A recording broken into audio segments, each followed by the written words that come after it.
하나님의 역사에는 반드시 기다림이 요구됩니다.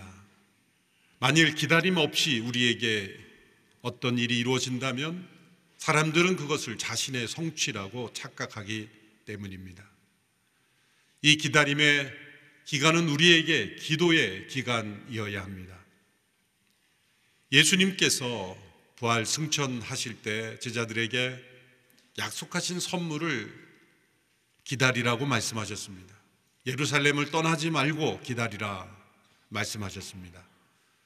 예수님은 그들에게 기도하라라는 말씀은 하지 않으셨습니다. 그러나 그들이 함께 모여 기다림의 그 시간을 기도의 시간으로 가졌다는 것이 은혜입니다. 십자가 앞에서 흩어졌던 그들이 부활하신 예수님을 만남으로써 하나님의 새로운 역사를 보게 되었고, 또 부활하신 예수님의 말씀대로 그들이 흩어지지 않고 함께 모여 기다렸습니다. 그리고 그 기다림의 시간을 기도의 시간으로 삼았습니다. 그들은 함께 모여 한 마음으로 기도했습니다. 거기에는 예수님의 육신의 어머니 마리아, 예수님의 형제들, 베드로를 비롯한 초기 제자들 다 합해서 약 120여 명의 사람들이 모였다고 기록하고 있습니다. 하나님께서 사도행전의 위대한 역사를 시작하실 때 한 마음으로 기도하는 것으로부터 시작했다는 것이 중요합니다. 그들이 기도하기 위해 한 마음이 되었다라고 말할 수도 있고, 또한 기도함으로써 한 마음이 되었다라고도 말할 수가 있습니다. 사람의 생각들은 다 다릅니다. 그 생각을 어떻게 하나로 모을 수 있겠습니까? 회의와 세미나로 하나 되지 않습니다. 그러나 한 마음으로 기도할 때 하나가 됩니다. 작은 예수 40일 새벽기도 가운데 성도들이 새벽마다 한 뜻으로 하나님의 뜻을 한 마음으로 기도할 때 우리의 영혼이 하나 되는 겁니다. 그들은 한 마음으로 기도에 전념했다 그랬습니다. 전념이라는 단어를 사용한 것은 각자의 필요와 문제도 있지만 그것을 내려놓고 먼저 하나님의 나라와 그 의를 구하고, 또 예수님께서 말씀하신 약속하신 선물을 기다리라 하신 그 뜻을 간절히 구하는데 하나 되었다는 겁니다. 우리가 함께 기도할 때 자신의 문제와 필요를 구하는 것도 있어야 합니다. 그렇지만 나의 문제를 뛰어넘어 온 세상을 향한 하나님의 뜻, 하나님의 나라의 비전, 주님의 구원의 역사가 온 세상에 증거되어야 하는 이 뜻을 한 마음으로 우리가 기도할 때 우리는 하나님께서 우리를 통해 놀라운 역사를 이루시는 것을 체험하며, 또한 자신의 문제와 필요도 하나님께서 더하여 채워주시는 은혜를 경험하게 될 것입니다. 너희는 먼저 그의 나라와 그의 의를 구하라. 그리하면 이 모든 것을 너희에게 더하시리라 하신 말씀대로 한 마음으로 기도에 전념하였던 바로 이들로부터 교회가 탄생한 것입니다. 거기에는 예수님의 육신의 어머니 마리아도 있었다고 누가가 기록하고 있습니다. 이 기록은 매우 의도적인 기록입니다. 예수님의 육신의 어머니 마리아의 겸손을 보여줍니다. 예수님의 어머니였던 마리아가 자신의 육신의 아들이 메시아라는 사실을 가지고 초대교회에서 어떤 영향력을 행사하려 할 수도 있었을 겁니다. 그랬다면 제자들도 그 마리아의 말을 무시하기 어려웠겠죠. 인간적으로 생각할 때. 그러나 마리아는 그렇게 하지 않았다는 겁니다. 자신의 몸을 통해 메시아가 세상에 났고 육신의 어머니였지만 그로 인해 자신이 교회의 머리가 되어 좌지우지하려 하지 않았다는 겁니다. 마리아도 그 120명의 기도하는 무리 중에 한 명의 성도로서 그 자리에 참여했다는 겁니다. 이것은 로만 캐톨릭이 성모 마리아를 경배하거나 혹은 성모 마리아의 이름을 의지하여 기도한다고 하는 교리가 성경적으로 분명히 잘못되었다는 것을 우리에게 알려주기도 합니다. 예수님의 동생들도, 형제들도 그 무리 속에 함께 있었다고 기록합니다. 이것 또한 매우 의도적인 기록입니다. 예수님을 향해 미쳤다라고 그렇게 비난했던, 정죄하고 도외시했던 형제들이 부활하신 예수님을 만난 이후에 기도하는 무리들, 곧 교회의 시작을 함께하는 공동체 이론 가운데 있었다는 겁니다. 그것은 우리 성도님들의 가족 가운데 아직 믿지 않을 뿐만 아니라 여러분의 신앙생활을 반대하고 더 나아가 핍박하는 가족들조차도 장래에 함께 기도하는 성도들의 무리 가운데 있을 수 있다는 것, 그런 소망을 우리에게 보여주는 것입니다. 그 기도하는 무리 가운데 베드로가 일어나서 이제 말을 하기 시작합니다. 베드로가 그 자리에 있었다는 것도 얼마나 큰 은혜입니까? 예수님의 십자가 앞에서 베드로는 3번씩이나 부인했습니다. 베드로는 누구보다도 나서기를 좋아했습니다. 예수님을 사랑하기를 원했습니다. 적극적이었습니다. 항상 주도적인 사람입니다. 베드로가 이렇게 제자들의 명단 앞에 제일 앞에 나오고 또 수제자라 이름을 부른 것은 그가 다른 제자들보다 어떤 리더십이 탁월하거나 또한 능력이 출중해서가 아닙니다. 예수님을 따를 때 항상 베드로가 항상 많이 나섰기 때문입니다. 예수님은 그냥 받아주신 겁니다. 항상 나서기 좋아하고 앞서기를 좋아하고 주도하기를 좋아하는 사람을 너는 리더의 자격이 없어 이렇게 제외해버리지 아니하시고 그래 한번 해봐라. 예수님은 현재의 모습이 아닌 미래의 모습을 보고 사람을 택하시는 것입니다.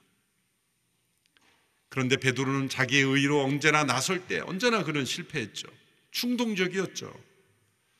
사복음서에 베드로의 이야기가 많이 나오는 것은 그만큼 많이 나섰다는 겁니다.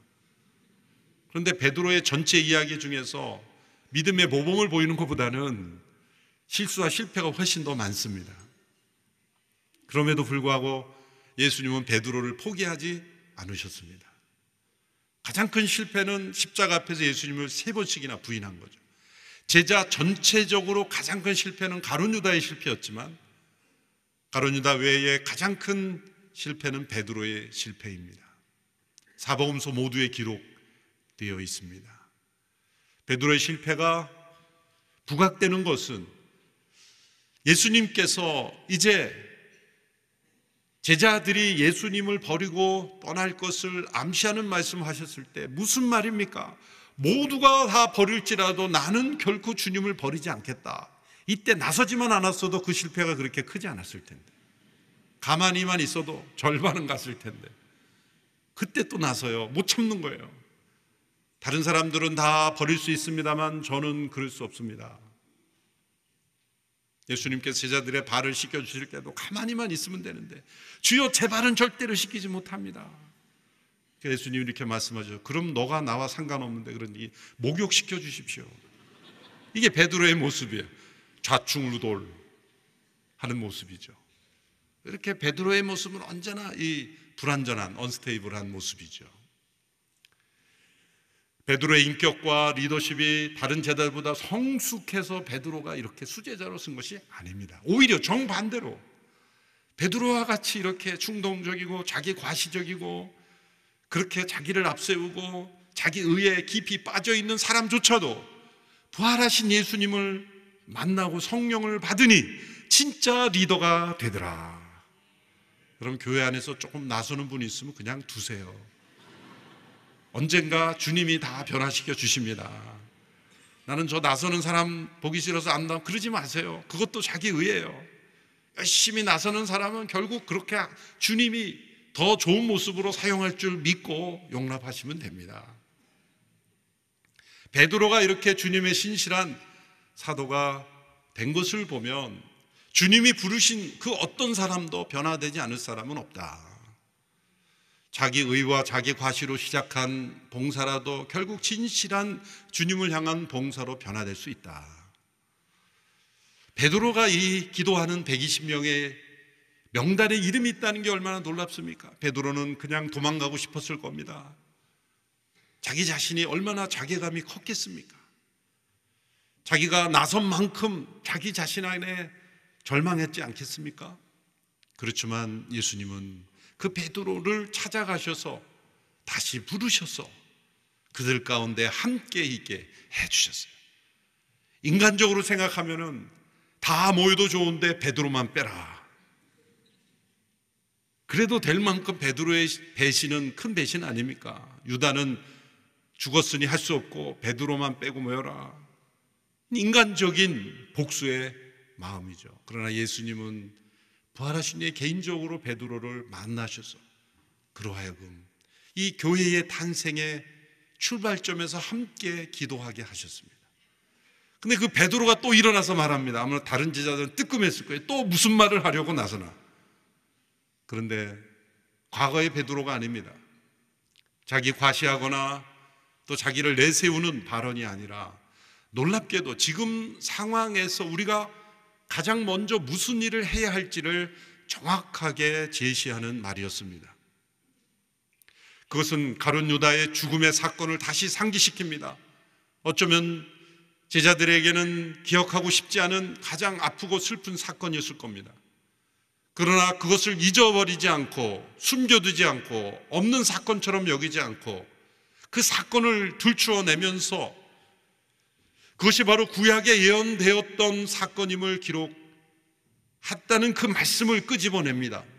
시편에 있는 한 말씀이죠. 69편 25절에 나오는 이 말씀을 인용하면서 말씀합니다. 16절 17절의 말씀이죠. 베드로의 말입니다. 형제들이여, 예수를 체포한 사람들의 앞잡이가 된 유다에 관해 성령께서 다윗의 입을 통해 미리 말씀하신 성경이 이루어질 수밖에 없었습니다. 그는 우리 가운데 속했던 사람이었고 이 직무의 한 몫을 담당했던 사람이었습니다. 베드로가 이 시편의 말씀과 현 상황 유다의 사건을 연결했다는 겁니다. 베드로는 율법학자나 서기관과 바리새인도 아닙니다. 어부였습니다. 그러던 그가 이 상황과 이 하나님의 말씀을 어떻게 연결할 수 있게 되었을까요? 그 비결은 바로 기도였습니다. 그들이 한 마음으로 기도할 때 성령님은 충만하게 임하시는 것은 오순절이었지만 그 이전에도 부활하신 예수님께서 그들에게 성령을 받으라 말씀하셨고 그들에게 말씀을 풀어주실 때 그들의 마음이 뜨거웠다고 했습니다. 부활하신 예수님을 만난 이후로 제자들의 마음에는 점점 더 영안이 열렸고 하나님의 말씀을 해석하는 그 지혜가 지식이 열렸던 것입니다. 성경은 공부를 많이 하고 학문적으로 탁월해야 이해될 수 있는 책이 아닙니다. 누구나 기도하는 성령 받은 성도들은 다 해석할 수 있으며 이해할 수 있는 책입니다.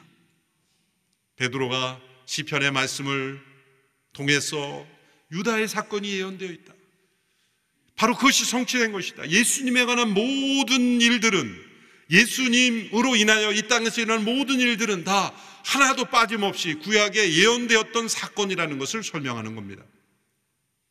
또한 두 번째로 유다를 대신하여 그를 대신할 사람을 세워야 한다는 말씀도 시편 109편 8절을 인용하며 20절에서 이렇게 말씀합니다. 그런데 시편에 그의 거처를 폐허가 되게 하시고 그곳에 아무도 살지 못하게 하십시오라고 기록됐고 또 다른 사람이 그의 직무를 차지하게 해주십시오라고 기록됐습니다. 이것은 다윗의 기도입니다. 또 다윗이 기도한 그때 상황은 다른 상황입니다. 그렇지만 성령님께서 다윗을 통해 말씀하신 내용이 바로 이 상황에 유다를 대신하여 사도를 세워야 되는 상황으로 해석한 것입니다. 현재 상황에 대한 최고의 해석의 능력은 어디서 오는 것입니까? 기도를 통해 얻는 것입니다. 하나님의 말씀과 우리의 상황을 어떻게 연결합니까? 그것 또한 기도입니다. 어떻게 다윗 시대에 기록한 이 시편이 오늘 이 시대에 부활하신 예수님 이후에 일어난 일들과 연결될 수 있단 말입니까? 그것은 바로 성경이 성령의 영감으로 기록되었고 우리도 성령 안에서 살아가는 성도들이라면 하나님의 말씀이 우리의 상황과 연결되어서 오늘 나에게 주시는 하나님의 말씀으로 역사될 수 있다는 것입니다. 베드로가 그것을 경험한 겁니다. 그들이 한 마음으로 기도하는 가운데 그가 과거에 직전에 읽었던 가나의 시편의 두 말씀을 통해 오늘 우리가 기도하며 기다리는 가운데 해야 할 일이 무엇인가를 깨닫게 된 것이고, 그것은 바로 유다를 대신할 누군가를 세워야 한다는 겁니다. 곧 12명이라는 숫자를 채워야 한다는 겁니다. 11명은 왜 안 될까요? 안 된다라는 것을 말하고 있는 거예요. 왜 꼭 12명일까요? 예수님께서 12사도를 세운 이유가 무엇일까요? 또 오늘 본문에 보면 약 120명이라는 숫자를 강조한 이유는 무엇일까요? 약 120명이라고 했으니 정확하게 120명은 아니라는 건 알 수가 있는데 왜 120이라는 숫자를 강조했을까요? 그것은 요한계시록에 보면 14만 4천 명이라는 숫자가 나옵니다. 그것은 어느 이단이 말하는 것처럼 천국에 들어가는 사람이 14만 4천 명뿐이라는 뜻이 아니죠. 그것은 12 곱하기 1000이라는 숫자입니다. 그것은 이 120명이라는 이 숫자에서 비롯된 것인데, 그것은 유대법에 따르면 자체 의회를 구성할 수 있는 공동체의 출발을 알리는 숫자가 120명이에요. 이것은 우리에게 무엇을 말씀하시냐면 하나님께서 새롭게 이루시는 하나님 나라의 공동체의 출발, 곧 교회의 출발을 알리는 메시지를 주시는 거예요. 12사도를 중심으로 한 120명, 그리고 그 120명이 더 발전되어 이제 온 세상에 복음이 전파될 때에 하나님의 새로운 공동체가 세상에 탄생되었다라는 것을 말씀해 주시는 겁니다. 예수님께서 베드로에게도 이렇게 말씀하셨습니다. 마태복음 19장 28절에 보면 새 세상에서 인자가 자기의 영광스러운 보좌에 앉게 되면 나를 따르는 너희도 12보좌에 앉아 이스라엘 12지파를 심판할 것이다. 왜 12를 강조합니까? 바로 하나님의 나라의 완전수로 하나님의 공동체가 세상에 시작되었고 그 공동체가 온 세상에 퍼져나가 새로운 세상의 주역이 될 것이라는 것을 말씀하고 있는 것입니다. 이렇게 그들이 한 마음으로 기도하며 이제 새로운 사람을 뽑을 때 그 자격을 이렇게 제시합니다. 21절 22절의 말씀을 보십시오. 그러므로 주 예수께서 항상 우리와 같이 다니던 동안에 곧 요한이 세례를 주던 때부터 시작해 예수께서 우리들 가운데서 하늘로 올리어 가시기까지 함께 다니던 사람들 가운데 하나를 뽑아 우리와 함께 예수의 부활에 대한 증인이 되게 해야 합니다. 자격은 예수님의 승천 때까지 함께 있던 사람들 중에서 부활의 증인이 될 수 있는 사람이어야 합니다. 그러므로 오늘 이 시대의 교회도 교회 일꾼의 정체성 가장 중요한 것은 무엇입니까? 예수님의 부활에 담대한 증인이 될 수 있는 사람입니다. 어떤 조직을 유지하는 관리자가 아니라 예수 그리스도에 대한 부활의 확신과 그분을 담대하게 증거할 수 있는 사람인가? 만일 어떤 교회의 리더십들이 일꾼이 세워졌을 때 예수님의 부활을 담대하게 증언할 수 없는 사람이 교회 리더십이라면 그 교회는 생명력 있는 교회라고 말할 수가 없습니다. 교회는 계속해서 그리스도의 증인들로 존재하며 그리스도의 증인을 계속 세워가는 것입니다. 그들은 이러한 자격을 가진 두 사람을 추천하여 그중 한 사람을 제비 뽑아 결정했습니다. 23절에서 26절 같이 읽어보겠습니다. 시작. 그래서 사도들이 두 사람 곧 바사바 또는 유스도라고도 불리는 요셉과 마띠아를 추천했습니다. 그리고 그들은 모든 사람의 마음을 아시는 주여 이 두 사람 가운데 주께서 택하신 사람이 누구인지 보여주셔서 이 봉사와 사도의 직무를 대신 맡게 해주십시오. 유다는 이것을 떠나 자기 자리로 갔습니다 라고 기도했습니다. 그러고 나서 그들이 제비를 뽑았는데 마띠아가 뽑혀서 그가 11 사도들과 함께 사도의 수에 들게 되었습니다. 이 과정에서 가장 중요한 것은 기도가 가장 앞섰다는 것입니다. 그들은 이렇게 기도했습니다. 모든 사람의 마음을 아시는 주님, 주님께서 택하신 사람을 우리가 발견하게 해 주십시오. 주어가 바뀌면 안 됩니다. 우리가 사람을 뽑는 것이 아니라 주님께서 택하여 주신 사람을 우리가 발견하는 것입니다. 이것이 세상과 다른 시각으로 사람을 뽑는 것입니다. 세상은 고용자가 혹은 다른 사람들이 원하는 사람들을 뽑는 것이지만, 교회는 주님께서, 살아계신 주님께서 택하여 세운 사람을 우리가 분별하는 것입니다. 저에게 사역하던 목회자들을 청빙하려고 하는 교회들이 있습니다. 혹은 본인이 어느 교회에 담임 목사로 자원하여 지원하여 이렇게 청빙 심사에 또 참여하는 경우 여러 케이스가 있고, 또 저에게 추천을 요청하는 경우도 있고 여러 케이스가 있어서 제가 그런 경우에 어느 교회의 리더십들과 대화를 하게 됩니다. 원하는 어떤 목회자의 조건이나 또 바라는 것들을 들어봐야 하니까. 그래서 대화를 나눠보면 두 종류의 교회로 나눠집니다. 첫 번째 교회는 사람들이 담임 목사를 고용하려는 교회가 있고, 두 번째 교회는 하나님께서 택하여 예비하신 사람을 찾으려는 교회가 있어요. 그래서 대화를 나눠보면 그냥 느낄 수 있습니다. 첫 번째 부류의 교회는 누가 가도 그 교회는 다툼과 분열이 끊이지 않습니다. 두 번째 교회는 영적으로 살아나고 부흥이 일어납니다. 바로 이 태도가 중요합니다. 주께서 택하여 세우신 사람이 누구인지 보게 해 주십시오. 이 주어가 하나님이어야 하는 것입니다. 그것이 교회가 세상과 다른 것이고, 또한 교회가 하나님 나라의 공동체로 존재할 수 있는 이유이며, 그들은 반드시 그리스도의 부활의 증인으로서 존재해야 하는 것입니다. 그 가운데 두 사람을 추천하였을 때 한 사람을 제비 뽑았습니다. 제비 뽑는 게 가장 먼저가 아니라 기도가 가장 앞서고 그 다음이 추천이고 그 다음이 제비를 뽑는 것. 이 제비를 뽑는다는 것은 그 당시의 문화에서는 제비 뽑는 것이 결정 과정의 문화였기에 오늘 우리 시대도 제비 뽑아야 된다, 그런 게 아닙니다. 어느 교단에 총회장 뽑을 때 제비 뽑기가 성경이다 그래서 그냥 아무나 제비 뽑았다가 엄청난 문제가 발생했다고 들었습니다. 문화적 방식이라는 겁니다. 오늘 이 시대에 우리가 그것을 투표건 어떤 과정이건 오늘 이 시대에 모두가 상식적으로 합리적으로 받아들일 수 있는 그런 절차를 의미하는 것이 제비 뽑는다는 겁니다. 기도가 가장 앞서는 것이고, 두 번째가 추천의 과정이고, 세 번째가 문화적 합의인 것이죠. 이 순서가 바뀌면 안 되는 것입니다. 이 모든 일이 순조롭게 이루어지는 것은 그들이 한 마음으로 기도하고 성령을 기다렸기 때문입니다. 무엇보다도 가장 중요한 것은 바로 성령이 그들에게 임하시는 일이었기 때문입니다. 교회의 가장 중요한 일은 성령님이 강력하게 임하는 일입니다. 이것이 가장 중요한 일입니다. 그것을 위해 기다리는 것입니다. 그래서 40일을 모이는 것입니다. 1907년 평양에서 대부운동이 일어났을 때 그때 처음으로 성령님이 역사하신 게 아닙니다.